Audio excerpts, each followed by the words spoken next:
1 महीने के लिए कट डाउन कर दो सबको। अगर कोई जाता है ना, जाने दो। ये डिग्री से बढ़कर नहीं है एंड बिलीव मी, ये डिग्री आपको जो रिस्पेक्ट दिलाएगी, जो आप लोगों की लाइफ बनने वाली है, ये सिर्फ 2 वर्ड खुद के नाम के आगे लगाने से ना आप खुद को थैंकफुल बोलोगे। मैं बता भी नहीं सकती वर्ड्स में कि कितना प्रीशियस है। आपकी लाइफ ड्रास्टिकली चेंज होगी एंड इतनी ब्यूटीफुल हो जाएगी। आप उन जगह पर जा सकते हैं जो शायद आपने कभी सोची भी नहीं है। I used to travel alone in flight. मैं खुद फ्लाइट से अलग अलग जगह जाती हूँ and it's just a dreamy life जो मैं हमेशा से सोचा करती थी, बस ये 2 लेटर्स की वजह से सीएस। हेलो गाइस, एग्ज़ाम्स बहुत पास में है और अभी भी अगर आपको बहुत ऐसा लग रहा है कि कंसंट्रेशन में कमी है, फोकस नहीं बन रहा है एंड हम ज़्यादा डिस्ट्रैक्ट हो रहे हैं चीज़ों से, तो आप सही वीडियो पर हैं। I am C S Aashna Solanki and मैंने भी सेम चीज़ें फेस करी हैं। मेरे साथ भी ऐसा होता था कि मुझे कई बार पता होता था कि पढ़ाई क्या करनी है, टाइम टेबल कैसा होना है, लेकिन जो एक्स्ट्रा चीज़ें हैं ना, ये मुझे सॉल्व नहीं होती थी मेरी कि कैसे मैं डिस्ट्रैक्शन से दूर रहूँ, कैसे मेरा फोकस बढ़े और कैसे मैं ज़्यादा डिसिप्लिन होकर कंसिस्टेंसी के साथ पढ़ सकूँ। आज मैं आप लोगों के साथ वही सब शेयर करने वाली हूँ and believe me, it happen like a magic in my life. सबसे पहला डिस्ट्रैक्शन हम सबकी लाइफ का यही होता है, जो कि है मोबाइल फ़ोन।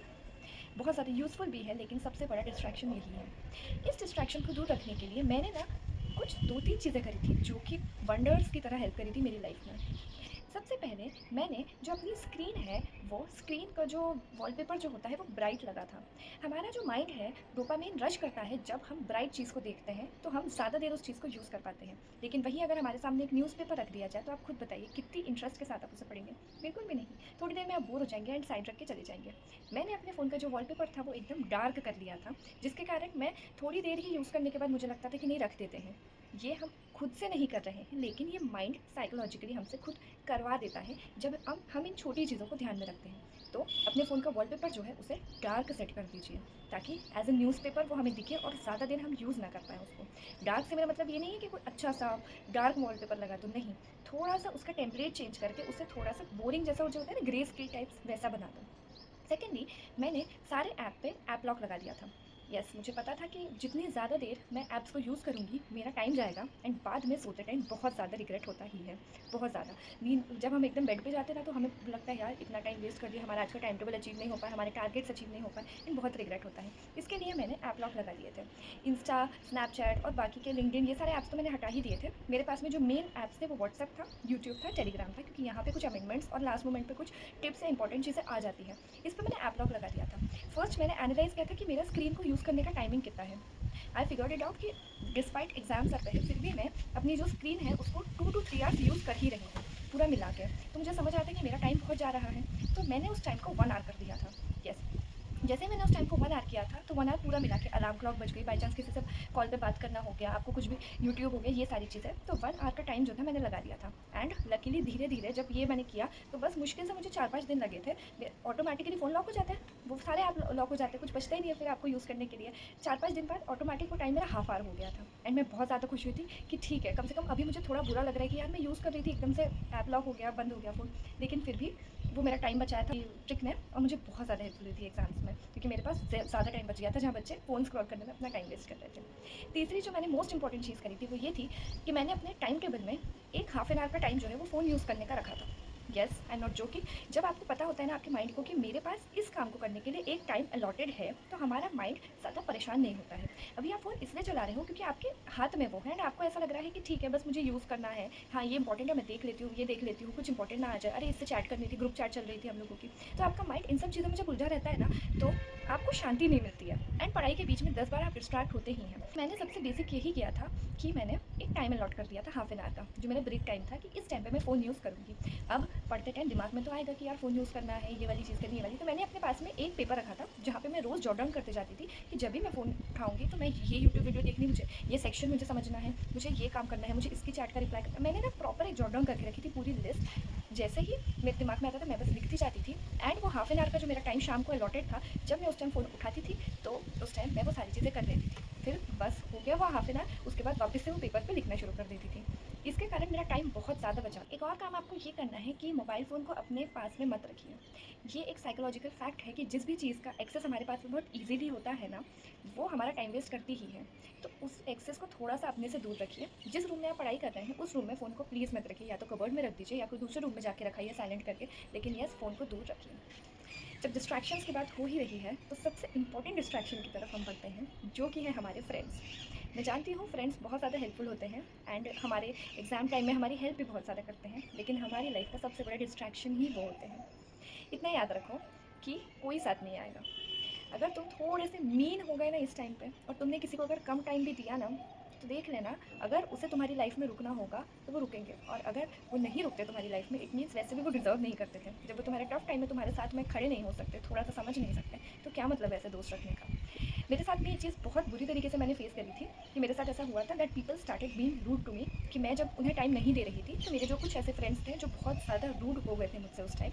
एंड वो लोग मुझसे इस तरह से बात करते थे कि तू बहुत बड़ी हो गई है, अपने काम में बिजी रहती है, क्यों इतना वो कर रही है, ठीक है ना कि एग्ज़ाम ही तो है, समझते हैं, पर थोड़ा टाइम तो निकाल ही सकती, दिन में 10 मिनट किसके पास नहीं होते।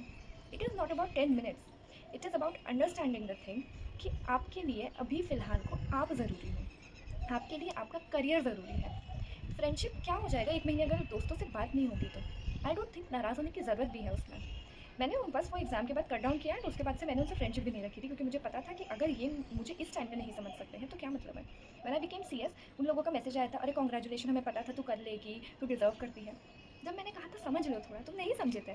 कॉन्फ्रेंस कॉल हो गया, वीडियो कॉल हो गया, they needed me every time कि नहीं तू क्यों पढ़ रही, हम भी तो हैं, थोड़ी देर आ जा, रुक जा यहाँ पे, 10-15 मिनट में क्या जाता है। बात 10 मिनट की नहीं है, बात सिर्फ खुद की है। It is about your own self. मैं ये कह रही हूँ, आप जितना दोस्तों से बात करेंगे आपका टाइम जाएगा। 1 महीने के लिए कट डाउन कर दो सबको। अगर कोई जाता है ना, जाने दो, आपको खुद के लिए थोड़ा सेल्फिश बनना पड़ेगा। ऑल्सो ये ध्यान में रखो कि तुम दूसरों से जा जा के ये पूछो मत कि तेरा कितना हो गया, मेरा कितना हो गया है। The more you ask people, the more demotivated you feel. अगर उन्होंने कहा उनका ज़्यादा सिलेबस हो गया तो आप डीमोटिवेटेड हो जाओगे कि आपका कम हुआ है, और अगर उन्होंने कह दिया है कि उनका सिलेबस कम हुआ है तो आपको ओवर कॉन्फिडेंस आ जाएगा, जिसके कारण आप पढ़ाई कम करोगे, तो उसके बाद भी आप डीमोटिवेटेड फील ही करोगे।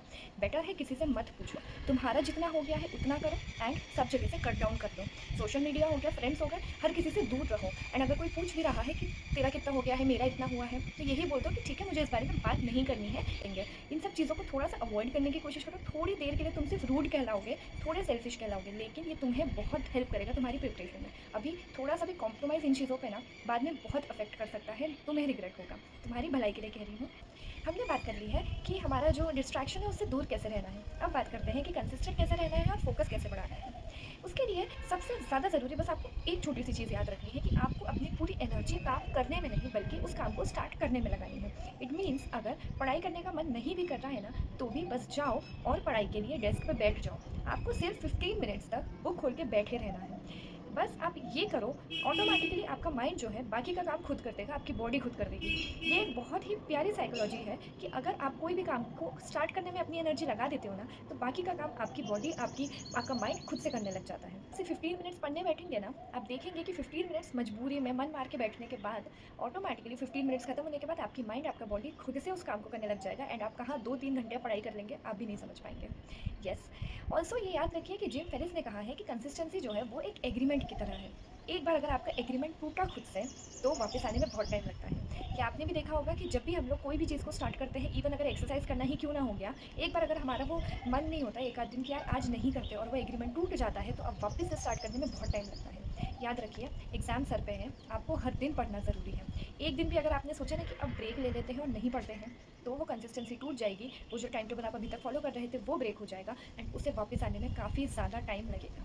सो कोशिश करिए वो एग्रीमेंट टूटे ना। एक चीज़ मैं आपको और बता दूं कि अगर आपको लग रहा है कि आपका एग्रीमेंट टूट सकता है और आपको आज बहुत लो फील हो रहा है और मन नहीं कर रहा है, तो रीनेगोशिएट करो उस एग्रीमेंट को। इट मीन्स अगर आपको पता है कि आपने आपके टाइम टेबल में 10 आवर्स पढ़ाई का टाइम रखा था, लेकिन आज आपकी बॉडी साथ नहीं दे रही है, माइंड थोड़ा सा भी ऐसा नहीं है कि वो ग्रास्प कर ले चीज़ों को, नहीं हो रहा है, तो आप 15 to 20 मिनट्स एनर्जी लगाओ उस काम को स्टार्ट करने में, बाकी का काम खुद हो जाएगा। फिर भी अगर प्रोडक्टिविटी नहीं आती है, तो याद रखिए कि एग्रीमेंट टूटने से पहले उस एग्रीमेंट को रीनेगोशिएट कर लो। इट मीन्स एक दूसरा एग्रीमेंट बना लो कि 10 घंटे पढ़ना था, मैं 10 घंटे आज नहीं पढ़ पा रही हूँ, तो आज मैं पढ़ूंगी 8 घंटे, 6 घंटे, और बाकी के जो 3 to 4 आवर्स है वो मैं कल कवर अप करूँगी, और कल मैं थोड़ा ज़्यादा एनर्जी के साथ पढ़ लूँगी। जब माइंड को ये पता होता है कि हमने उस एग्रीमेंट को रीनेगोशिएट कर दिया है, आज का टास्क कम है लेकिन कल का बढ़ गया है, कल ज़्यादा करना है, तो वो खुद उसी डायरेक्शन में वर्क करने लग जाता है एंड आपकी कंसिस्टेंसी वापस से लौट आती है। एक दिन भी ऐसा मत रखना कि तुम सोच रहे हो कि नहीं पढ़ते हैं। एक एक दिन बहुत क्रूशियल है, बहुत बहुत बहुत ज़्यादा क्रूशियल, एंड एक एक दिन का हिसाब होगा, याद रखना। वो रिजल्ट वाले दिन तुम्हें याद आएगा कि यार उस दिन मैंने मैच देख लिया था, उस दिन मैंने यहाँ टाइम वेस्ट कर दिया था। तो एक एक दिन का हिसाब होना चाहिए तुम्हारे पास में, तभी तुम अच्छे से पढ़ पाओगे और कंसिस्टेंटली वर्क कर पाओगे। एक चीज़ और प्लीज़ ध्यान में रखो कि तुम लोग थोड़े ब्रेक्स लो। मेरे साथ मैंने खुद फेस किया है। मेरी बॉडी ना कुछ दिन में ऐसी एग्जॉस्ट हो गई थी जब मैंने बहुत हाइपोथेटिकल टाइम टेबल बना के मैं एग्जीक्यूट करने में लग गई थी उसको। तो फिर मैंने एक नॉर्मल टाइम टेबल बनाया जहाँ पे मैंने कुछ ब्रेक्स इंक्लूड करे थे अपने उसमें, एंड मैंने देखा था कि वो ब्रेक्स इंक्लूड करके मैं आखिरी तक बहुत अच्छे से पढ़ पाती हूँ। वो कहते हैं ना, slow and steady wins the race. जितना आराम से धीरे धीरे अच्छे से पढ़ोगे, जितने प्रॉपर ब्रेक्स इंक्लूड करोगे, उतना तुम्हारी एफिशिएंसी एंड प्रोडक्टिविटी बढ़ेगी। मैं ये नहीं कह रही हूँ कि तुमको पढ़ने की स्पीड स्लो करनी है, मैं बस ये कह रही हूँ कि जो पढ़ाई कर रहे हो उसमें टाइम टेबल को ऐसे बाइफरकेट करो कि तुम्हारे पास में प्रॉपर टाइम रहे ब्रेक्स का। 2-3 आवर्स पढ़ने के बाद हाफ आवर का ब्रेक, 2-3 घंटे पढ़ने के बाद फिर 15-20 मिनट का ब्रेक ज़रूरी है। जितने प्रॉपर इंटरवल्स पे तुम ब्रेक लोगे ना, उतनी एफिशिएंसी के साथ तुम पढ़ पाओगे और बहुत ज़्यादा अच्छी जाएंगी एग्जाम्स। मैं बहुत जल्द आप लोगों के साथ में जो स्टडी रूटीन होना चाहिए एग्जाम्स को क्लियर करने का, वो क्या होना चाहिए वो शेयर करूँगी, जो कि आपको बहुत बहुत बहुत ज़्यादा हेल्पफुल होगा। Stay connected. ऑल्सो सारे सब्जेक्ट्स की स्ट्रैटेजी भी आने वाली है कि किस सब्जेक्ट को किस तरह से पढ़ना है जिससे एग्जाम्स क्रैक होंगी, एंड ऑल्सो आपको हर सब्जेक्ट में एग्जामेशन भी आएगी, वो भी मैं इस चैनल पे शेयर करने वाली हूँ। So just stay connected with me. कुछ दिनों तक बेनिफिट आपको ही होने वाला है। तब तक के लिए अच्छे से पढ़ो, डिस्ट्रैक्शन से दूर रहो, कंसिस्टेंट रहो, और देख लेना तुम बाद में खुद को ही थैंक यू बोलोगे कि उस टाइम मैंने थोड़ी हिम्मत दिखा के ये सब चीज़ें कर ली, तो आज मैं CS हूँ। तब तक के लिए ऑल द बेस्ट, और थोड़ा फोकस के साथ पढ़ो यार, ये टाइम बार बार नहीं आएगा, याद रखना।